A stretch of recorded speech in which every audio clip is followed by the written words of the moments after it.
Good morning, kickboxers. I just want to kind of give you an idea how you can get a pretty good workout at home, using your kickboxing skills, whether you have a bag or not. So if you have a bag at home, go ahead and do the workout. We're going to be sending the rounds as well, but we're going to be minusing the kicks. For those that don't have bags, you can still get a really good workout by doing what's called shadowboxing. Now, I know sometimes in our warm-ups we have shadowboxing, and sometimes a lot of you look very uncomfortable doing it, maybe because we've never taught you how to do it. So go ahead and put a video together on how to do shadowboxing correctly, so you'll be able to get the proper stances and get the best workout fitness-wise for all the muscle groups in your body. Now, what you can also do is get an app on your phone called the Round Timer, or sometimes called the Boxing Round Timer. And you can set it up where you can do 3-minute rounds, 2-minute rounds. You can have 30 seconds in between the rounds, minute in between the rounds, how many rounds you want to do. It's really up to you to be able to go ahead and get a really good workout until we get back together. And we'll be getting back together soon. I don't plan on doing this for very long, maybe a couple weeks tops. Give them a chance to kind of get a handle on this.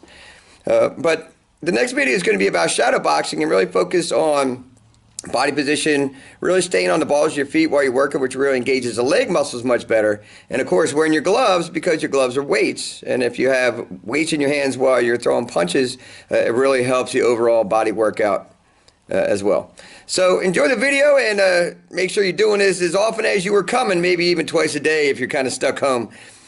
All right, so any questions, feel free to comment below, and we look forward to seeing everyone real soon.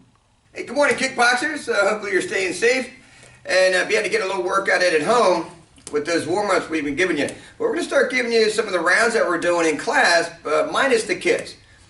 So if you have a bag, that's fantastic. Just go ahead and use that. But if you don't, if you learn how to shadow box correctly, you can get the same type of workout you do when you're in class, obviously minus the impact of the bags. So when you're shadow boxing, your stances have to be the same as you do when you're hitting a bag. One leg in the back, one leg in the front. That way I can pivot on my body to really increase the fitness that I'm getting on my legs and my core and of course my arms. So if I was going to hit a bag, say with my cross punch, I would pivot, hit the bag, and back. If I was shadow boxing, it'd be the same thing, picturing that bag in front of me, but I just wouldn't touch the bag. The body motion's the same with the pivot from the foot. I just don't hit. So just pretend like I'm just kind of tapping the bag, like just touching. Almost like you kind of do for the putter drills.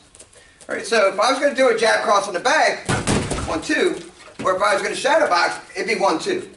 Now notice what I do after I do the jab cross. I got a little bounce in my step because that really works those calves, those quads, and those hamstrings.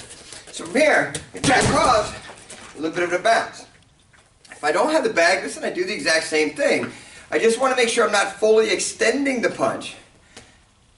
I kind of shorten it just a little bit. So without the bag from here, 1-2, but my hands still come back up. I'm still bouncing on my feet, not like up in the air, just kind of a little bounce to keep those legs engaged and working. So I could throw my jab crosses.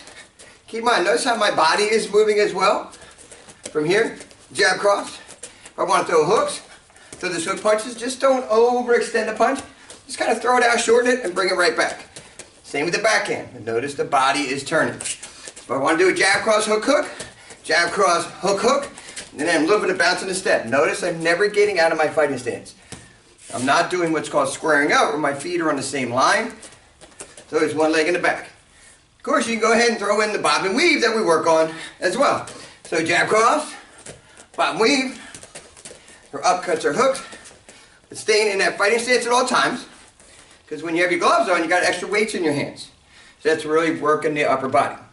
So shadow boxers, stay nice and light on your feet. Stay in that fighting stance the whole time. And you can go ahead and work the combinations that we'll be giving you online. Okay, if you have any questions about this, please make a comment below. But also comment that you are working out at home to support and stay in shape. All right, look forward to seeing everyone real soon.